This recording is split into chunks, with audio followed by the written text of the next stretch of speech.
Okay, hello friends, very good evening to all, and this is Sonia Singh in front of you. Very warm welcome everyone on our channel EXAMPUR IAS English Medium. I hope my voice is completely audible and the visuals behind me is completely visible to everyone. In today's session, I would just like to introduce with the current update. We can say definitely somehow.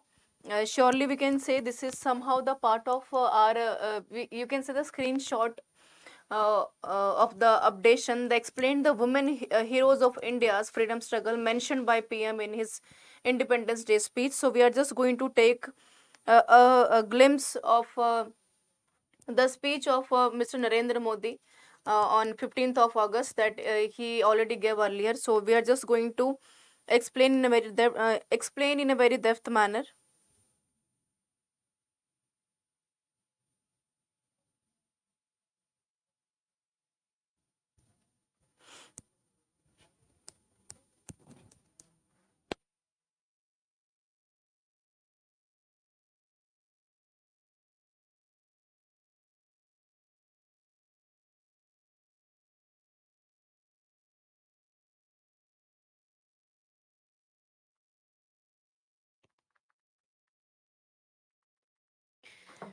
Okay, so in this session, we are just going to take a glimpse of the women freedom fighters of freedom struggle of India. Earlier numbers of the time that I already giving the whole description of each and every freedom fighter. But in this session, this is somehow a specific, we can say, a historical event which is going to be earlier explained by our respected Pradhan Mantri, Mr. Narendra Modi. So this is all about the session, everyone. In this session, we are just going to discuss about the explanation that women heroes of the India's freedom struggle mentioned by the PM in Independence Day speech. See what is happening actually that in if we are looking our history, we have somehow a very we can say a very expanded history, and in this history that we have a numbers of the name of the freedom fighters we have a freedom strugglers we have already. So sometimes what is happening actually that we are not awareing some prominent names of the women freedom fighters and men as well. So in this session, we are just going to explain the whole women freedom fighters, which is explained by Mr. Narendra Modi on 15th of the August, right?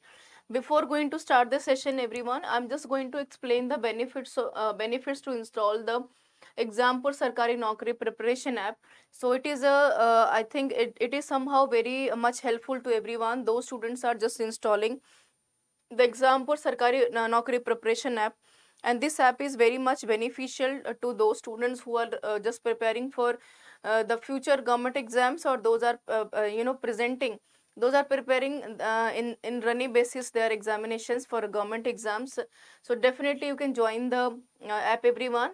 You would just go on the Play Store, just write down EXAMPUR Sarkari Naukri app, you can install, and you can register yourself on the app with your registered mobile number or your Gmail as well.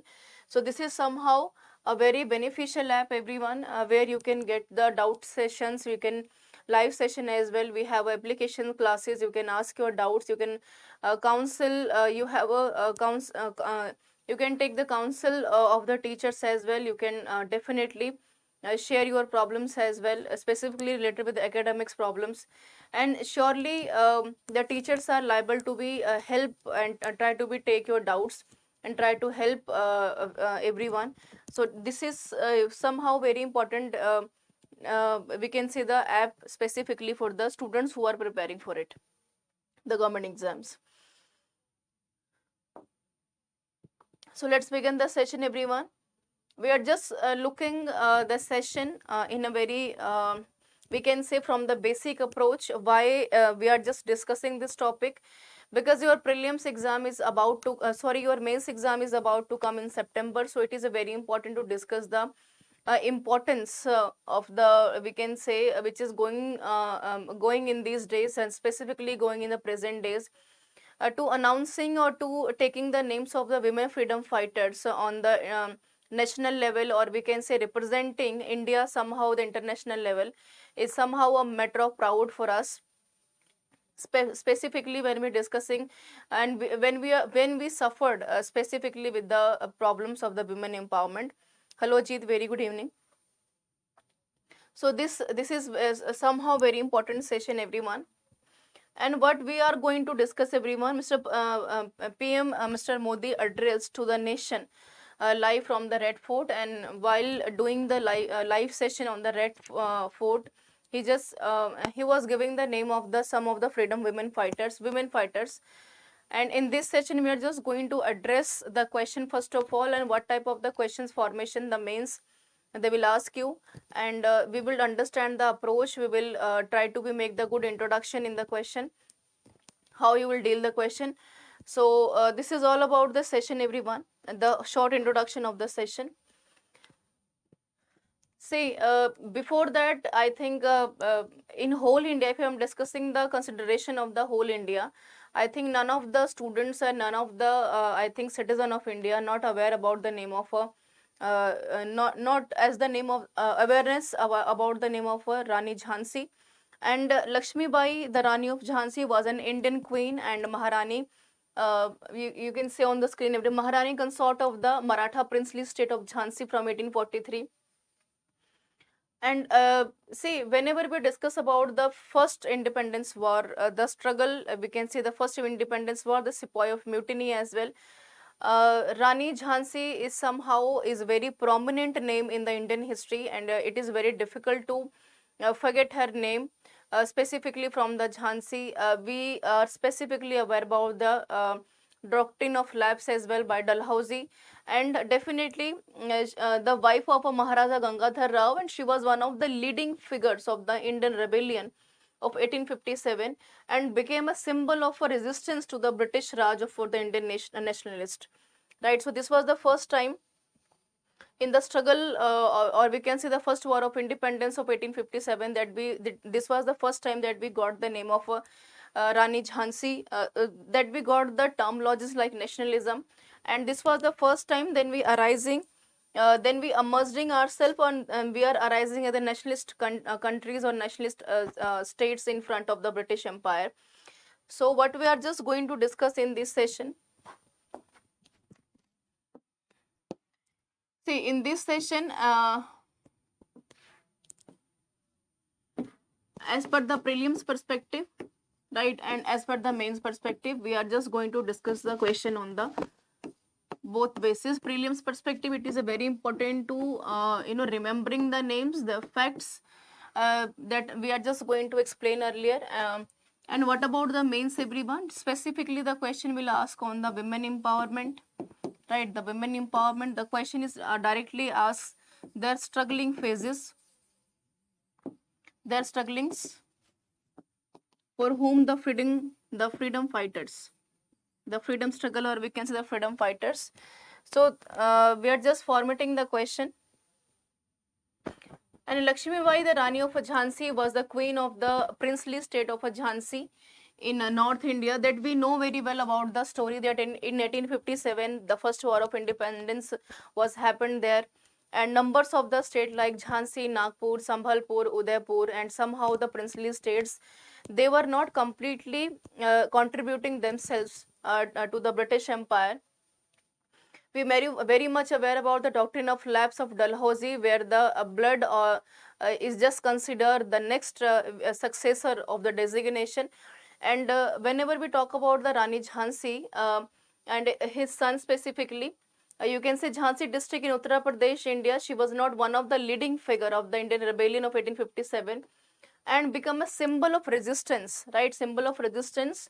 Hughes Rose was Governor General of 1857 during the rebellion of and resistance of Rani Jhansi, and he definitely explaining the empowering attitude of Rani Jhansi in front of in his book the symbol of Rani, right? And British Raj of Indian nationalist, and just because of doctrine of lapse, Rani Jhansi was completely denied to the consolidation of Jhansi, Nagpur, Sambhalpur with the British Empire. But later on, the doctrine of lapse was annexation policy followed by widely by Dalhousie when he was India's Governor General from 1848 to 56, when we are discussing about the Dalhousie and the Canning later on. And this is also very important. The Queen of the Princely States of Jhansi, Rani Lakshmi Bai, is known for her role, the first war of independence in 1857. Born like Manikarnika, later known as Rani Lakshmi Bai, and the couple adopted Damodar Rao, and we were very much aware about the doctrine of lapse, where the Britishers were completely not allowed, the king and the queen, those don't have any blood relation, and they are not allowing their without blood relation successors to handling the designation later on. So that's why, just because of the policy of doctrine of lapse, not only Jhansi, the Nagpur, the Udaipur, Sambhalpur, Satara, the earlier the first state, who are raising the voice for their resistance specifically against the British Empire, and they just avoiding the doctrine and they just avoiding the consolidation of the princely states.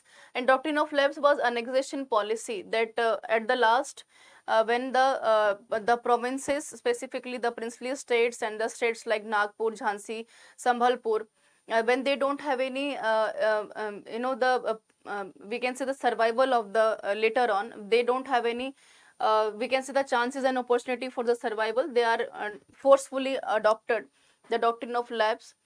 And later on, whenever we discuss about the refusing to her territory, the queen decided to the fighting attitude on behalf of the other, later joined the uprising against the British Empire. And under the General Hugh Ross, the East India Company's forces had to begin their counter-offensive in the Bundelkhand by January 1858. And she single-handedly, we can say, fought with the British Empire, and riding on the horse, tying with Damodar Rao behind her back. And she conquered the fort of Gwalior with the help of a Tantia Tope and Nana Sahib. Tantia Tope and Nana Sahib later on hanged by the British Empire, specifically for the Nana Sahib, not Tantia Tope. And later on, they just sent, Nana Sahib sent at Rangoon, and he spent the rest of the life in Rangoon. So we can say this is somehow a very sad end of the we can say the survival of the resistance of Rani Jhansi. And conned by the British, she escaped from the Jhansi fort, and she was wounded in the combat near Gwalior Phul Bagh, where she later died. So this is somehow a very important information specifically for the Rani Jhansi. The next Virangana, the next women heroes that definitely I think numbers of the students and numbers of the citizen of India don't have any, I think, remembrance of a Jhalkari Bai. And Jhalkari Bai is somehow not only the prominent and brave lady, but definitely Jhalkari Bai was the Dalit women warrior who played a crucial role in the Indian rebellion in 1857. And she belonged from the Dalit class, and she was considered as the savior of Rani Jhansi as well. And later on, against the British colonial army, and she led to brave a cadre of the women and took a key role in the analysis and strategies to the battle alongside Rani Lakshmi Bai of Jhansi. Surely we can say that in 1857 we are looking a good governor generals, we are looking for a good commanders as well. So somehow Jhalkari Bai, that considered as a savior of a considered the savior of Rani Lakshmi Bai, is, and it was not the first time that she saved her. It was numerous of the time that Jhalkari Bai saved Rani Jhansi. She just making all the strategies against the British crown. And it is also we can say that analysis and consider as a commander general of the army on the time of 1857, the resistance of 1857, specifically of Rani Jhansi. You can see the dark ticket of Jhalkari Bai on the screen, everyone. A soldier in Rani Lakshmi Bai women army, Durga Dal rose to become one of the queen's most trusted advisors. And she is known for the putting her own life at risk to keep the queen out of the harm's way. And the we can say the army, the women army, she formed earlier known as the Durga Dal. And till date, the story of her valor, we can say, recalled by the people of Bundelkhand. So that's why in Bundelkhand, the western UP part, she also considered as a part of the representative of her Bundeli identity as a brave girls. And definitely Mr. Ravi, very good evening. And many Dalit communities of the region look up to her as the incarnation of God and also celebrated Jhalkari Bai Jayanti everywhere. And in these days, whenever you look in the western UP of Bundelkhand, whenever we looking the women empowerment and the question on the women empowerment, surely the women like Jhalkari Bai is also become the idol. We can say especially for the women in the historical figures in the women empowerment. And Jhalkari Bai is not only the considered as the savior of Rani Lakshmi Bai, but definitely we can say she has somehow a very good and very powerful lady considered earlier, not in the historical figure but also in the Bundeli identity as well. Fine. Now, the next figure we can definitely countable the Durgavati Devi. She is also considered the Agni of India, the fire of India, an active member of the Naujawan Bharat Sabha. And whenever I will consider the name of a Naujawan Bharat Sabha, we cannot forget about the revolutionary parties which completely uplifted in the national movement time. Specifically, we cannot forget the name of the people like Bhagat Singh, we cannot forget the name of Bismil Prasad, and definitely the people who played a very important role. We always consider the people who played as a very revolutionary part, but we also cannot forget the name of the Agni of India, Durgavati Devi, right? So, at the time of Azadi Ka Amrit Mahotsav, when we celebrated the 75th of the celebration of independence of India, surely we can provide the designation specifically for the women who played her crucial role on the time of the freedom struggle movement. Okay. I think I already explained the slide, everyone. The Jhalkari Bai, which I already explained. Jhalkari Bai was Dalit warrior from the Kori caste. I already explained it. If you have any doubt, you can ask. Later on, Durgavati Devi, 7th of October 1907. 1907, whenever we consider the time phase of 1907, we cannot forget about the revolutionary activities of Bengal, the partition of Bengal in 1905. We cannot forget the time phase of a Swadeshi movement. We cannot forget the time phase of a nationalist movement and the policies like boycott as well. And we cannot forget the policies of the Britishers, the divide and rule, but also it is completely unforgettable the contribution of the Durgavati Devi that she played in between to 1919 and born on 7th October 1907. And Durgavati Devi, born in Uttar Pradesh, known as the Durga Bhabi or the Agni of the India, the fire of India, and the active member of a Naujawan Bharat Sabha. Whenever we surely take the name of the people like Bhagat Singh, Rajguru, and Sukhdev, we can surely connect those people with Naujawan Bharat Sabha, where we are looking for the young people, and they just sometimes motivating us.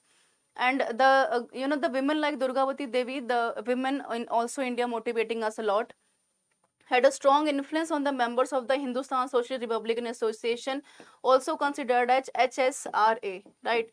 And helped Bhagat Singh escape from Lahore after the Sanders killing, and decided to kill Lord Haley, ex-governor of Punjab, in response to the hanging of the Bhagat Singh later on 1931. And Singh and his commanders, the governor, escaped from his asides, were injured, and wife of revolutionary activities, HSRS member Bhagwati Charandas Bohra. So you can see the whole image, and she somehow influenced by the all the revolutionary, we can say the women, revolutionary people that I already given the name of Bhagat Singh, the people like Rajguru and the people like Sukhdev as well. So they are the people who not only influence the women, but specifically the women, and the contribution of Durgavati Devi influenced the freedom struggle, and specifically for the members of the Naujawan Bharat Sabha earlier, but also later on known as this Bharat Sabha, Naujawan Bharat Sabha, considered as a Hindustan Socialist Republican Association. Okay, heroes of the Indian freedom struggle. She was one of the few women revolutionary who took an active participation in armed revolutionary against. For example, Durgavati Devi had already an idea to making the weapons, how to make the bomb cells well, and she is completely against the British Raj policies and their their policies specifically related with the economic policy and the social policies. And we have already a very good example of 1905 of Bengal partition, the division and the rule, the divide and rule policy. And she is best known for having accompanied Bhagat Singh on the train journey in which he made his escape, his disguise after the Sanders killing, and she was imprisoned later on 3 years. She was imprisoned for 3 years.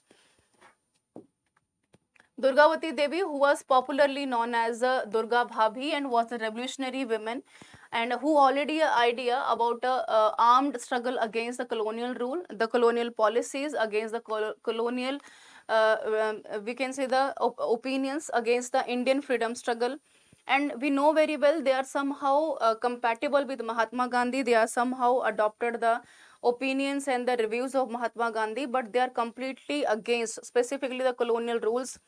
Colonial policies were completely against the revolutionary parties, who are completely believing on the policies like violence, the policies like bombing, and the policies like shooting. That we have a very good example of Chandrasekhar Azad. We have a very good example of Bhagat Singh, and we have a very good example of Sardar. I think I forgot the name. The person who killed the Sanders, right? The member of the Naujawan Bharat Sabha, he helped Bhagat Singh and escaped disguise from the Lahore after 1928 killing from the British policy officer John P. Sanders. But later on, Bhagat Singh later on cast by the British colonial people, and he arrested later on and just hanged on 1931 with 3 of his companions, Bhagat Singh, Rajguru and Sukhdev. And during the train journey that followed the Durgavati was Bhagat Singh posed a couple and Rajguru as their servant. So this is somehow very interesting features of the Indian freedom struggle. And this was the first time that when we aware about the women freedom fighters, specifically in the Indian history, those played their role not only revolutionary but also very responsible, very responsible way. Later on, after the imprisonment of 3 years, Durgavati we can say the next line later, as a revenge of the hanging of the Bhagat Singh, Rajguru and Sukhdev, she was very disappointing with the hanging of the Bhagat Singh, Rajguru and Sukhdev. And later on, an unsuccessful attempt to kill the former Governor General Lord Haley, and born in Allahabad in 1907 and married to the Hindustan Socialist Republican Association member Durgavati. Durgavati, along with the other revolutionaries, ran a bomb factory in Delhi. So she had already a very good idea about the foundations of the bombs, the foundations of the weapons, which is completely helpful for the revolutionary parties, the revolutionary member. Those suffered earlier because of the financial lackness. So on that time, Durgavati or Durga Bhabhi sometimes helped the revolutionaries for the formation of the bombs and the formations of the weapons. Rani Gaidgul, the Naga freedom fighter, I think Rani Gaidgul is somehow very prominent lady, and she was the lady from a northeast region. And this was not the first time that we discussed the questions of Rani Gaidgul. I think in the prelims perspective or the mains perspectives, not the mains perspective, the prelims perspective, the question is asked numbers of the time Rani Gaidgul, the Naga freedom fighter. And after often referred as a Rani of the Nagas, the first described by Jawaharlal Nehru, Rani Gaidgul at the age of 16 evaded the Britishers. She decided to just get rid of the Britishers out of India, and before being captured, she sentenced to life imprisonment, which ended only after the India's independence. She mobilized people from the Jelangron tribe of resistance. Actually, his brother is just revolting against the Britishers, and on that time she was only 13 years old, and that's why she joined the revolution. She joined the revolt against the British colonial rule policies, because we already giving the whole description earlier about the tribal people and about the economic policy of the British colonial policies, specifically against the tribal people and the peasantry class. So they are suffered actually, and they are not completely adopting the policies, and the acceptance of the policies were not completely up to the mark, specifically for the people who are living the outskirts of the India, the boundaries of the India. and colonial regime and helped them to evade the British forces. And later on, we are the people, we are the free people. The white men should not rule over us. This is a very prominent thought process of Rani Gaidgul, and she was not accepted. The policies and the, we can say, the policies and the colonial mindset specifically for the Indians, they are not completely accepted. And fondly remember as a Rani Ma, she was just a 13 when she gave this carnival call, and leading the Heraka movement. The Heraka movement, the tribal movement, and this Heraka movement is completely somehow joined by the, she united the people in the northeast region and against the British aristocracy, and Heraka movement completely later on uplifted by Rani Gaidgul. But later on December 1932, she was arrested and sentenced to life imprisonment, and she was later released in 1947 by the independent India government and was awarded Padma Bhushan in 1982.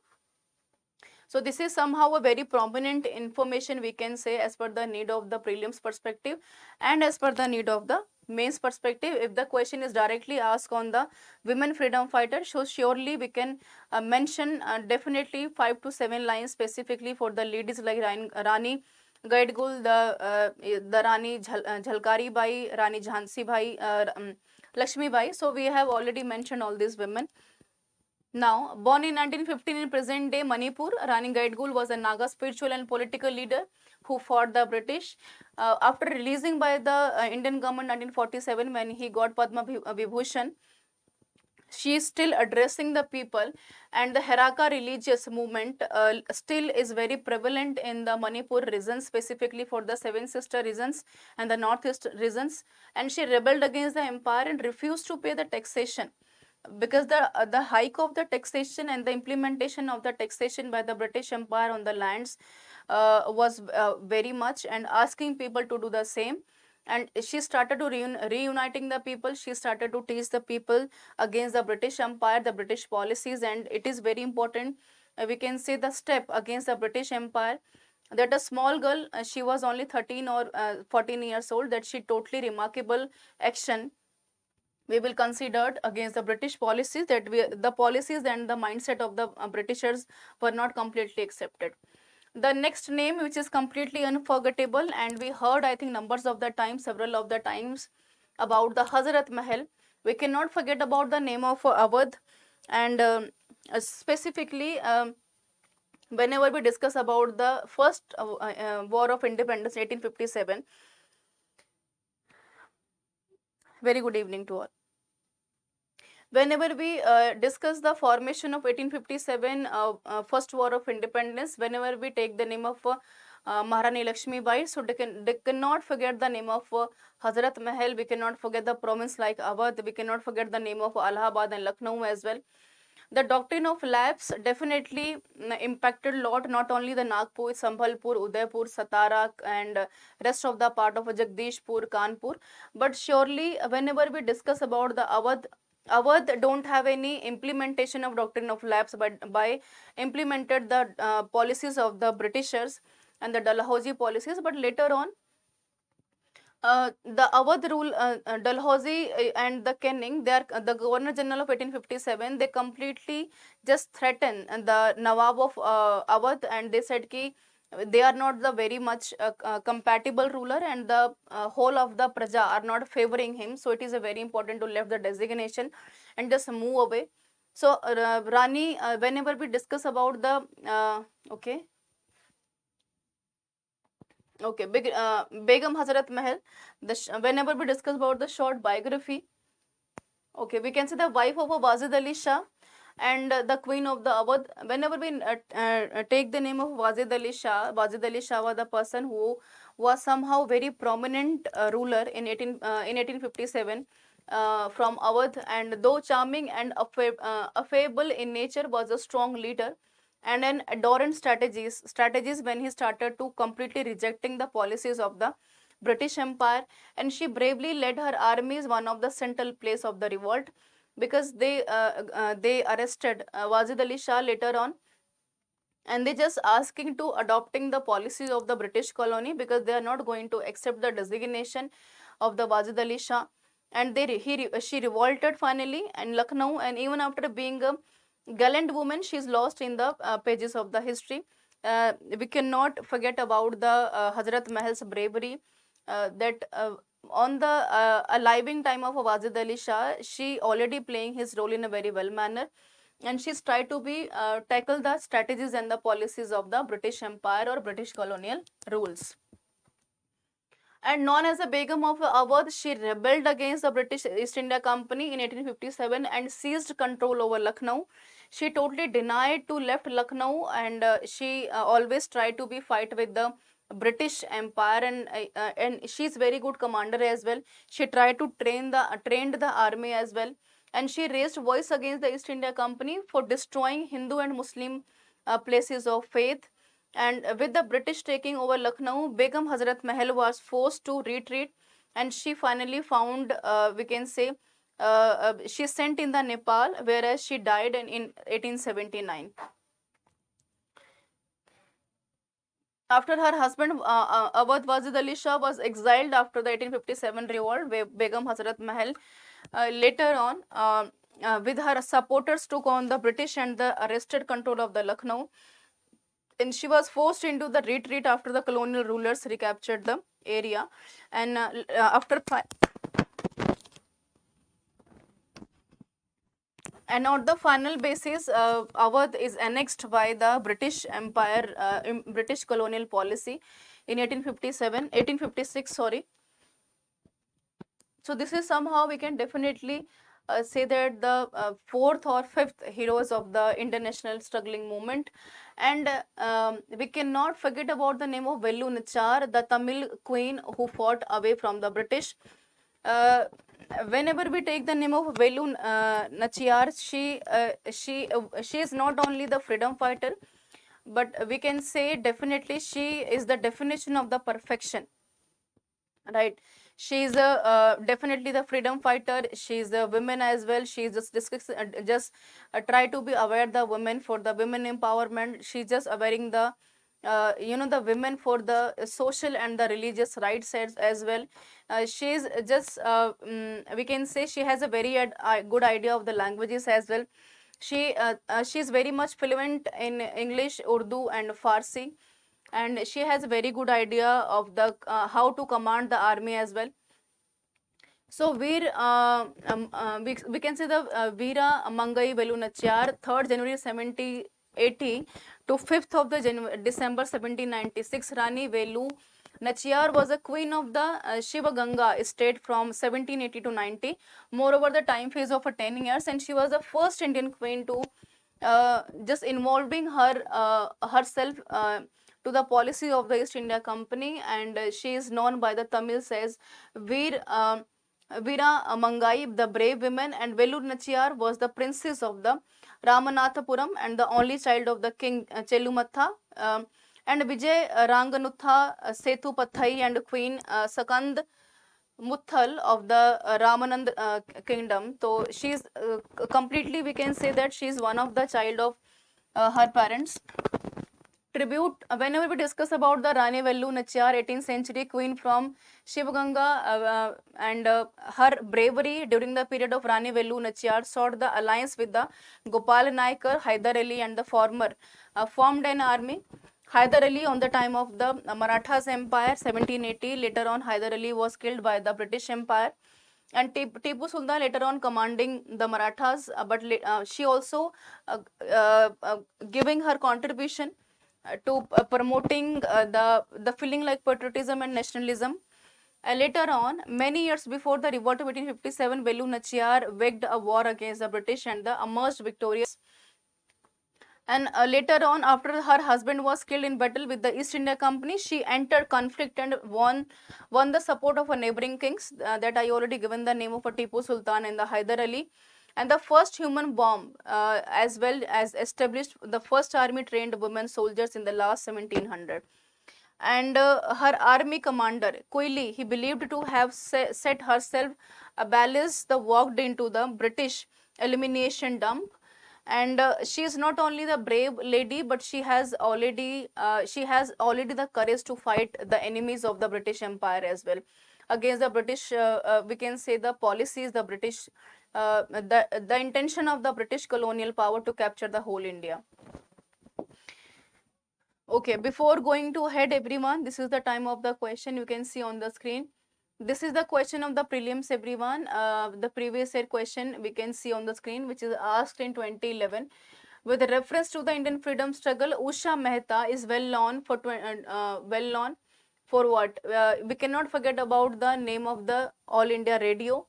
Usha Mehta, from the morning session I already explained the name of Usha Mehta, and she holding the command of the All India Railway, and she tried to be informed to the whole people, specifically the we can say the mass movement of Quit India movement. So we cannot forget the name of Usha Mehta as well. And running this Sacred Congress Radio in week of Quit India movement, participating in the second roundtable conference, and leading a contingent of the Indian National Army, assisting in the formation of interim government under the Pandit Jawaharlal Nehru. So this is the question, and you have to tell us that which one is the right option, specifically related with the question with Usha Mehta, and A, B, C, D. You have a 4 option on the screen, everyone. So all the women fighters of the India. So we already mentioned specifically for the women heroes. The women, the name is already taken by PM Narendra Modi on the 15th of August. The Rani Jhansi Jhalkari by Veru Nachiyar we have, and Rani Gaidgul we have, and we already discussed about the name of Hazrat Mahal. So these are somehow the leading ladies, and it is very important to discover all the ladies in one historical figures. And I think as a women, or as a leading upcoming days of the women empowerment, it is very important to discuss about the heroic figures and the action of the women and the participation of the women, not only as a freedom struggle movement, but specifically to motivating the people. And it is very important to take in the name by the designatory people time to time, so that people have to be aware about all these names. So we rest of the people, if definitely we can not forget the name of the Rani Lakshmi Bai, Sarojini Naidu, Kasturba Gandhi, we have Kamala Nehru, Jhalkari Bai, Uda Devi, Matangani Hazra, Rani Gaidgul, Kittur Rani, Begum Hazrat Mahal, Moolmati Aruna Asaf Ali, then Kannari Atta Barua, then Tara Rani Srivastav, Madam Bhikaji Kama, Annie Besant, Captain Lakshmi Sehgal, Amu Swaminathan, then Uma Bai Kudapur, Sucheta Kriplani, we have Kamala Devi, Vijay Lakshmi Pandit, and we have the ladies like later on the Jyotiba Phule's, and the Durga by Deshmukh. So we have numerous of the ladies we have. Specifically, we cannot forget the name, and we cannot forget the contribution of the women in the freedom fighter struggle. So you have to remember all these names as well. And let me check the question answer. You can say the explanation. Question which I already explained you everyone. The right option of the question is, this is the A, running the Sacred Congress Radio in the wake of a Quit India movement, which I already explained you while showing the question. So I hope Usha Mehta, surely she was the leading lady in Quit India movement, and not only the Quit India movement, but she was somehow a helping hand of Mahatma Gandhi as well. You can see Usha Mehta was one of the most prominent Gandhians in India, and born in 1920 in Surat, we can say Surat in Gujarat. She joined the freedom struggle when she was just 8 years old, when she marched against the Simon Commission. 14th of August 1942, when we started the Quit India movement, she started to associating the people.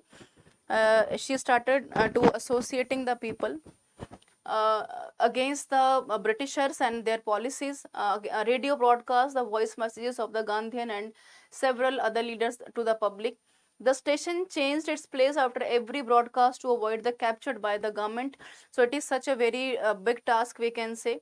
And the secret radio was also assisted by veteran socialist leader Ram Manohar Lohia, and therefore option A is definitely a correct option. And Usha Mehta, whenever we heard the name of Usha Mehta, definitely and surely we can heard the name of All India Radio.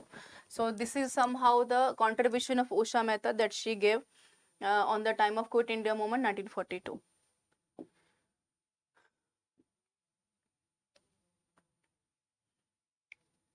Okay, I think this is the enough information, everyone, specifically related with the question that we already taken, the women freedom fighters. The women heroes freedom struggle mentioned by PM in his Independence Day speech. Okay, so this is all from my side, everyone. I hope this session is completely helpful to everyone. And this is not only the, we can say the session is completely based on the part of the current affair, but surely this is helpful for those candidates who are appearing for the mains. This is not the current, but definitely you have to be very good remembrance of the past women heroes who played their crucial role in the freedom struggle movements. So this is all about the session, everyone. I hope we will meet sharp later on. The rest of the questions.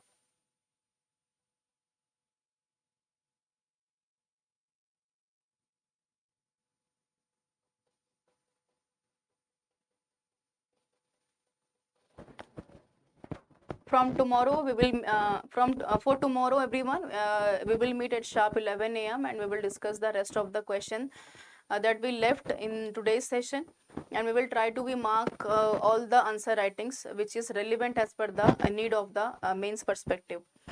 So this is all about the session. I hope this is completely helpful for everyone. If you have any question, if you have any doubt, surely you can ask us in the comment box, and we will meet tomorrow and we will start the session and we will try to resume the session from the same basis, on the same pace with the Buddhist art and architecture. So thank you so much, everyone, for joining me. We will meet sharp tomorrow at 11 a.m. I hope this session is helpful, and don't forget to like, share and subscribe the channel, everyone. Thank you so much for joining us.